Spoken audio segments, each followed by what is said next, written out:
কত ভালো ছিল আমার বিড়ালটা। না, একটু বাইরে থেকে ঘুরে আসি।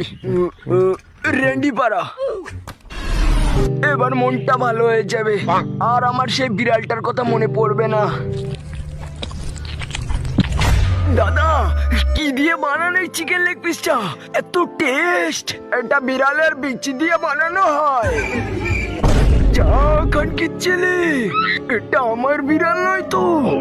বোকাচোদা আমাকে বিড়ালের বিচি খাইয়ে দিয়েছে। বারা ভীষণ মুখ চেপেছে, কালকা ভূতের ভয়ে মুততে বেরোয়নি। শান্তি। বারা এভাবে করে মজা পাচ্ছি না। এইবার মজা পাচ্ছি। সব জায়গা মুখ ছড়িয়ে দি, যে বোকাচোদা মুততে আসবে আর নাকের পোদ মেরে যাবে।